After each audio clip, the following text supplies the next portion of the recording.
Bismillahir Rahmanir Rahim. Wa sallallahu ala nabiyil karim. Excellences, Mesdames et Messieurs les chefs d'État et de gouvernement, Mesdames et Messieurs les chefs de délégation, Madame la Présidente, Mesdames et Messieurs, j'ai l'insigne honneur de vous délivrer au nom du peuple nigérien souverain les salutations et le message de son Excellence le général d'armée Abdrahmane Tchani, président de la République du Niger, chef de l'État. Permettez-moi tout d'abord de vous adresser, Madame la Présidente, mes sincères félicitations pour votre élection à la présidence de cette 80e session de l'Assemblée générale des Nations unies. Le Niger vous assure de son plein soutien dans l'accomplissement de votre mission. Je tiens également à saluer l'engagement et le leadership de votre prédécesseur dans la conduite de la 79e session.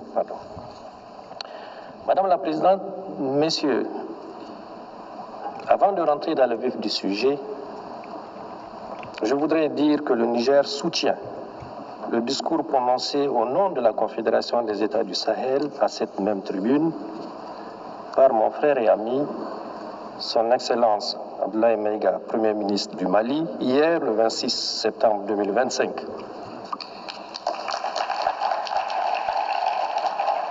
Il a ainsi exprimé avec force les aspirations de notre Confédération et de son peuple au respect de notre souveraineté, à la défense de nos intérêts et à la coopération sincère avec tous les pays épris de paix et de justice. Madame la Présidente, Mesdames et Messieurs, je tiens solennellement à exprimer ici la volonté du peuple nigérien souverain, à travers son gouvernement, à entretenir des relations amicales et de coopération avec tous les gouvernements et des peuples épris de paix et de justice.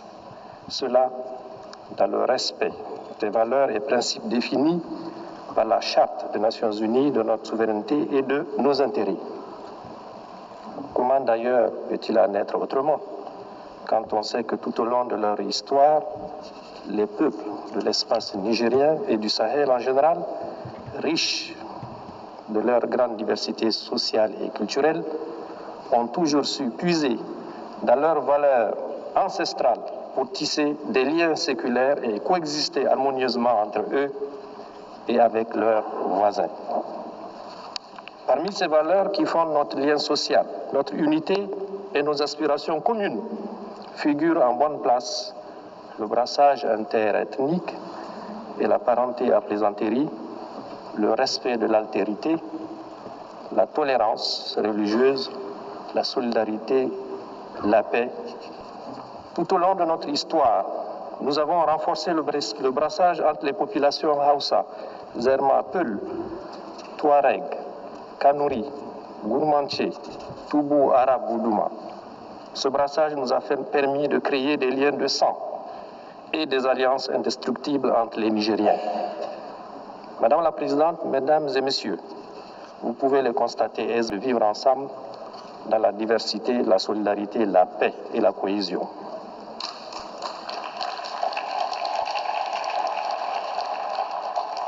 Dans les vastes étendues du Sahel, au climat souvent aride, nos peuples ont très vite compris la nécessité de s'organiser, de créer des liens, de coopérer les uns avec les autres pour vivre en paix et en sécurité dans leur espace partagé. Ces peuples ont compris que se tenir ensemble et être solidaires n'est pas qu'une option pour être plus fort, mais la condition de leur survie. C'est pour cette raison précisément, que nous soutenons naturellement toute initiative allant dans le sens de la coopération et de la solidarité internationale pour atteindre nos objectifs communs de paix, de développement et de bien-être pour tous. C'est pour la même raison que nous nous élevons contre toute initiative et toute action qui sape les efforts de la communauté internationale pour assurer la paix et le développement. Fort de ces principes, le peuple nigérien condamne sans réserve le génocide israélien à Gaza et apporte son soutien le plus fort à la création d'un État palestinien souverain. De même que le Niger condamne avec fermeté les agressions israéliennes contre l'Iran et le Qatar et s'insurge contre la banalisation de la violence en République démocratique du Congo, au Soudan et au Sahel, dans l'indifférence totale de la collectivité internationale, voire la complicité de certaines puissances étrangères au continent africain. Madame la Présidente, Mesdames et Messieurs, les acteurs directs intervenant à découvert dans les conflits ne sont pas les seuls responsables de l'insécurité et de l'incertitude que vit le monde aujourd'hui. En effet, le Niger tient à dénoncer également l'inaction de tous ceux qui ont les moyens d'agir en faveur de la vérité et de la paix. Le silence de ceux qui ont la voix porte l'indifférence des égoïstes qui sont prêts à déstabiliser des pays en toute une région pour leurs seuls intérêts. Le manque d'humanisme de ceux qui agissent sournoisement pour semer la mort chez les autres et la bêtise des traîtres à leur patrie et de leur continent. Madame la Présidente, Mesdames et Messieurs, inaction, indifférence et silence complices d'une part et d'autre part, actions sournoises et subversives de déstabilisation, campagnes violentes de désinformation et guerre informationnelle. Telles sont les réalités auxquelles mon pays et la Confédération des États du Sahel, Confédération AES, font face dans notre lutte contre les terrorismes importés et sponsorisés.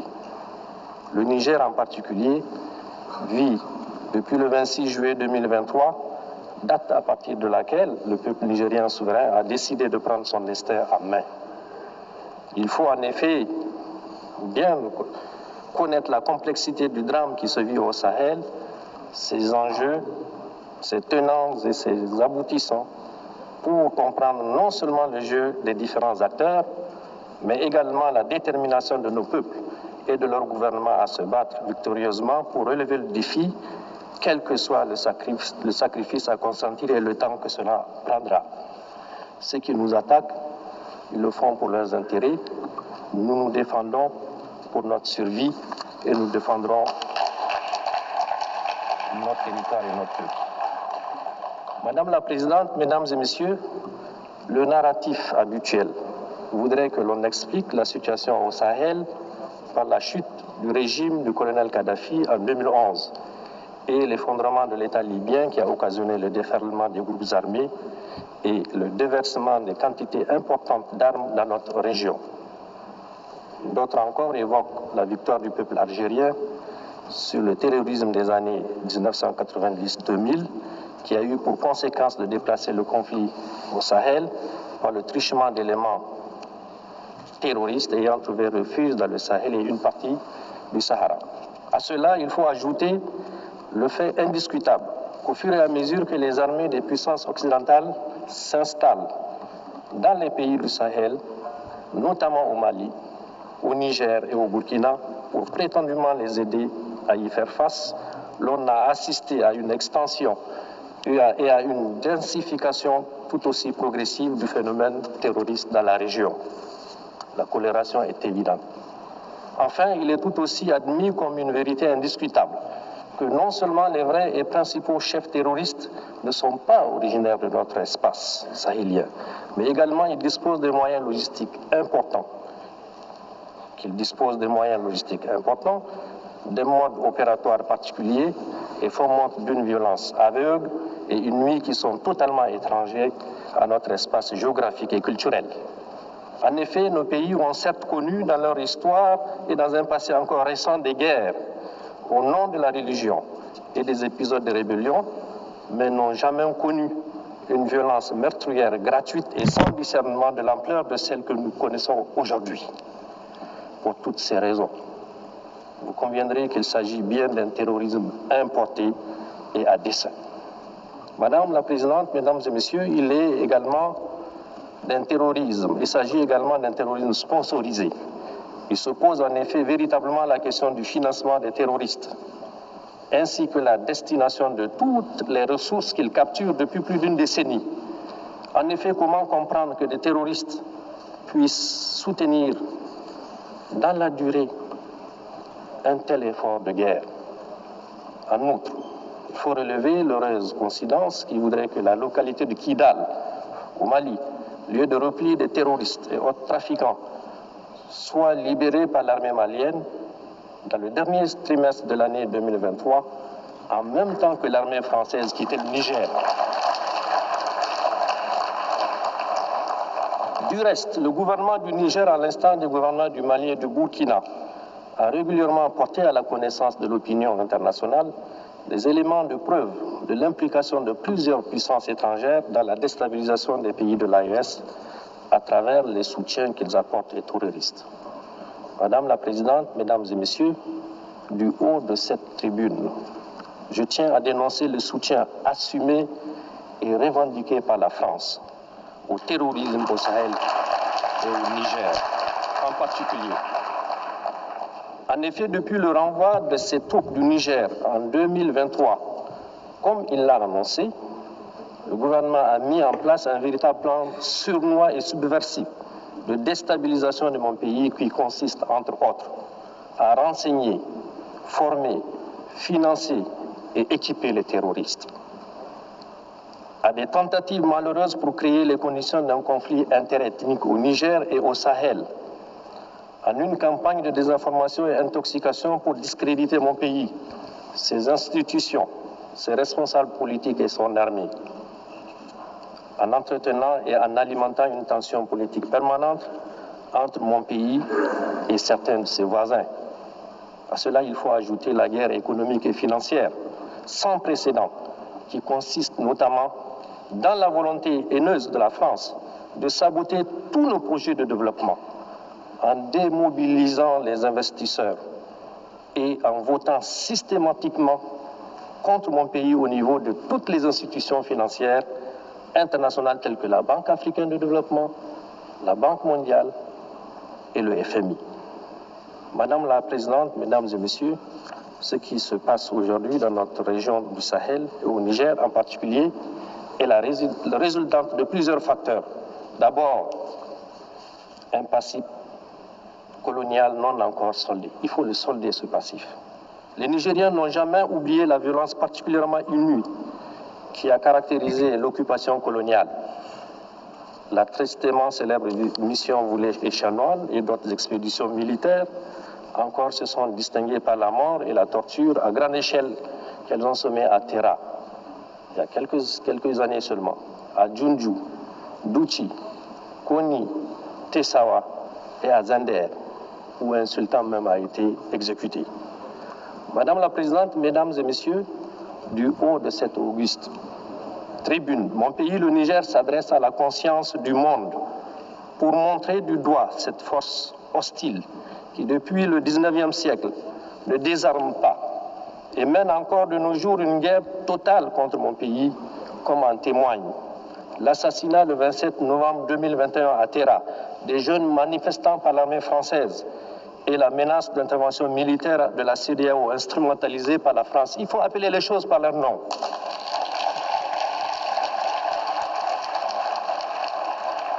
Le terrorisme abject commandité par ce pays qui commet des crimes odieux dans l'espace AES, notamment celui de Fambita, où le 21 mars 2025, 44 fidèles musulmans ont été froidement exécutés en pleine prière de vendredi. Cette tribune m'offre aussi l'occasion de rendre un hommage et d'avoir une pensée pieuse pour tous nos soldats tombés et les civils assassinés par les balles de nos ennemis. Ces crimes nous rappellent d'ailleurs ceux commis par la France au Niger depuis 1899 et qui saignent encore dans notre mémoire collective. Au nom du droit de l'homme, je parle des victimes innocentes de la mission Afrique centrale, je parle des villes et des villages pillés et incendiés, je parle des carnages de Djoundjou et de Lougou, je parle des villes martyrs de Kourankalgo où la population a été entièrement exterminée, de Birninkoni où plus de 7000 morts ont été jetés dans des fosses communes. Je parle au nom des femmes enceintes, éventrées, et de fréotus jetés en pâture aux charognards. Je parle au nom des femmes violées et des fillettes pendues. Je parle au nom des hommes fusillés et des résistants décapités. Au nom de mon pays, le Niger, je demande solennellement à la France de savoir, de faire devoir de mémoire, de faire devoir de mémoire et de reconnaître ses crimes, de reconnaître ses crimes, de reconnaître ses crimes. À ce sujet d'ailleurs, le général Tchani a mis en place une commission d'experts, d'universitaires et de scientifiques pour étudier cette période sombre de notre histoire et écrire l'histoire véritable de notre pays afin de rétablir les faits, de rétablir la vérité, nous réapproprier notre histoire et de donner à notre grand peuple toute sa dignité. Ensuite, le pillage de nos ressources au détriment des Nigériens et de l'environnement. En effet, un demi-siècle d'exploitation, l'uranium n'a apporté aux Nigériens que misère, pollution, rébellion, corruption, désolation et aux Français, prospérité et puissance. Vous allez à Arlit aujourd'hui, toutes les nappes phréatiques sont contaminées. C'est inacceptable. Aussi, depuis l'avènement du Conseil national pour la sauvegarde de la patrie et la décision du gouvernement du Niger d'exercer sa souveraineté sur ses ressources, ce gouvernement, en désarroi, cherche à nous entraîner dans des procès interminables pour arrêter l'exploitation et la vente de notre minerai. Madame la Présidente, Mesdames et Messieurs, j'aimerais cependant dire avec force que loin de briser notre élan, l'adversité à laquelle nous faisons face a renforcé notre conviction, notre détermination à combattre jusqu'à la victoire finale, Inch'Allah, les terroristes et leurs sponsors.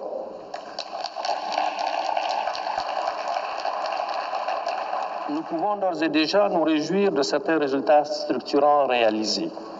Ce que le peuple nigérien a réussi depuis le 26 juillet 2023, avec la prise de pouvoir par le CNSP, c'est d'inscrire notre pays dans une nouvelle trajectoire qui, cette fois-ci, est porteuse d'espoir. Ce que nous avons réussi, c'est de renvoyer de notre pays, sans haine, ni violence, ni rancune, les forces qui entravaient notre souveraineté et empêchent nos forces de défense et de sécurité de monter en puissance pour accomplir efficacement notre mission. La doctrine des soldats nigériens, des militaires nigériens, on ne devrait recevoir aucun soldat sur notre territoire. C'est une mission qui nous revient à nous. Ce que nous avons réussi, c'est de dénoncer tous les contrats, textes législatifs, traités et conventions injustes qui ne vont pas dans le sens de l'intérêt de notre peuple et de notre pays. C'est un signal fort pour tous ceux qui ont l'habitude et l'intention de piller le Niger que désormais notre pays défendra ses intérêts sans complaisance et avec tous les moyens à notre disposition. Ce que nous avons réussi, c'est l'affirmation de notre souveraineté sur nos ressources naturelles longtemps spoliées et pillées par des puissances étrangères, avec la complicité, malheureusement, de certains de nos compatriotes. Ce que nous avons réussi, c'est l'unité de notre peuple sur des questions d'intérêt national. Désormais, tous les Nigériens regardent dans le même sens, dans la même direction, celle qui préserve l'intérêt supérieur de notre pays. Les Nigériens ont compris que la bataille qui se mène est une question collective, d'où l'émergence spontanée d'une nouvelle devise populaire, la Boussanino en germain, Zanchankasani en Hausa, Aleleudino en Fulfouké, ce qui signifie qu'il s'agit là d'un enjeu véritablement national. Ce que nous avons réussi, c'est de réveiller le patriotisme et le baptisphère de nations qui dort en chacun d'entre nous. Les Nigériens, longtemps foulés aux pieds par des individus au service des intérêts personnels, se disent aujourd'hui qu'ils sont des partisans de cette souveraineté qu'il faut absolument défendre. Ce que nous avons réussi, c'est le soutien sincère de la population au gouvernement, qui font désormais corps pour engager le pays sur la voie du progrès.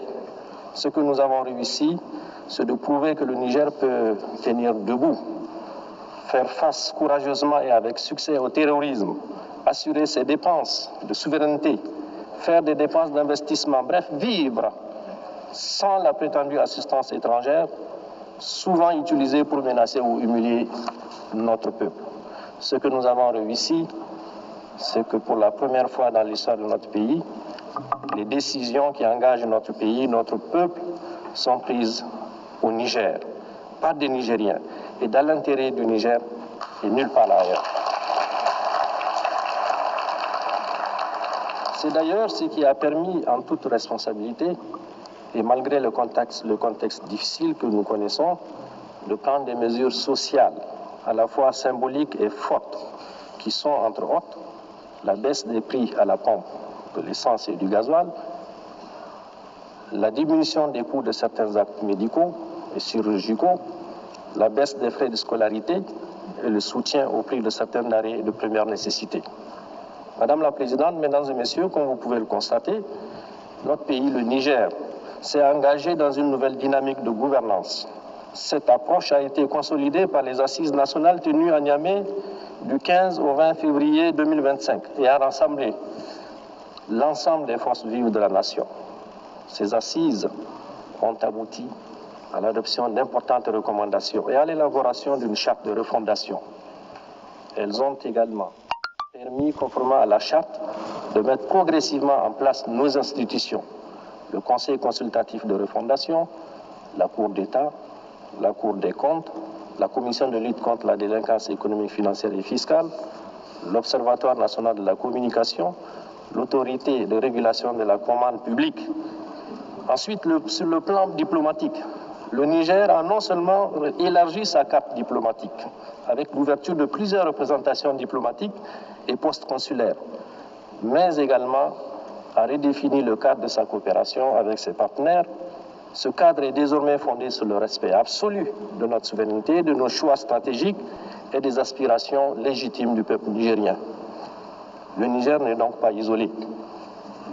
De même, le Niger s'est également engagé dans un vaste programme de production agricole visant à assurer l'autosuffisance alimentaire de ses laborieuses populations dans la mise en œuvre de milliers d'hectares de terres arables à travers la grande irrigation que le chef de l'État a demandé qu'elle soit une réalité. Les résultats auxquels nous sommes parvenus sont encourageants en un an de mise en œuvre. En effet, pour la première fois de notre histoire récente, le pays ne connaît pas de période de soudure. Cette période au cours de laquelle, généralement, l'aide alimentaire est sollicitée auprès de la communauté internationale. Notre ambition est que le Niger conquiert sa souveraineté alimentaire, Inch'Allah. Nous ne demanderons plus d'aide alimentaire pour nourrir nos populations.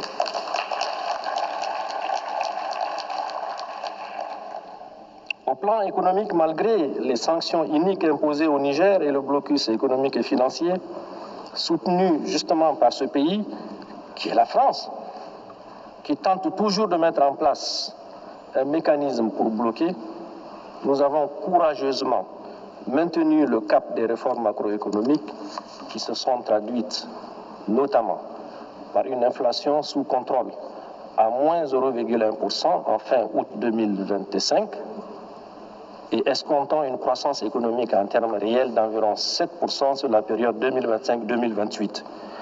En outre, notre déficit budgétaire, qui était de 5,4%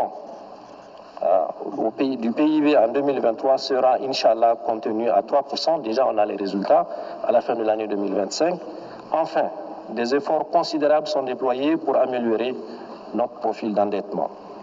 Madame la Présidente, Mesdames et Messieurs, relativement à la question des droits de l'homme, le Niger réaffirme son attachement aux instruments juridiques internationaux auxquels il est parti.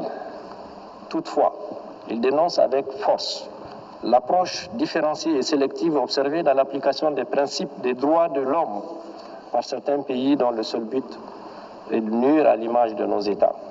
Aussi, je tiens à annoncer de vive voix que le Niger et l'ensemble des pays de la Confédération AES, profondément attachés au respect de la dignité humaine et à l'épanouissement de leur population, n'acceptent d'aucune façon en la matière de la part de quelques entités que ce soit, qu'on nous impose quoi que ce soit. Face à ces défis sécuritaires, diplomatiques et de développement, le Burkina, le Mali, le Niger ont pris la décision historique de créer une alliance stratégique qui est la Confédération des États du Sahel. Ceux qui m'ont précédé, mes frères du Burkina et du Mali, l'ont déjà dit. Cette alliance nous permettra certainement de mutualiser nos efforts dans le sens de renforcer notre sécurité, de faire en sorte que notre diplomatie qui fonctionne parfaitement bien, de produire des résultats et sur le plan du développement, d'avoir des projets structurants qui puissent répondre aux aspirations et aux besoins de nos populations.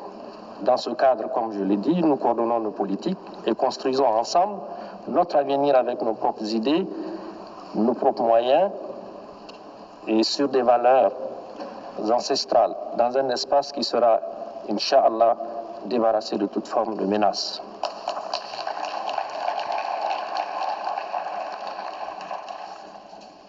Pour conclure mon propos, je dirais que le Niger, terre millénaire aux confins du Sahara, fait face, de par son histoire et de sa géographie, à des adversités multiples.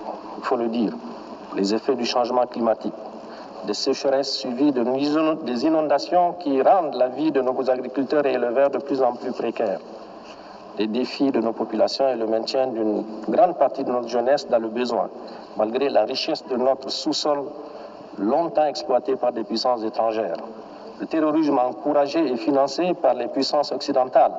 Chaque fois que nous dénonçons les accords léoniens qu'ils faisaient signer pour continuer à exploiter nos ressources à leur guise.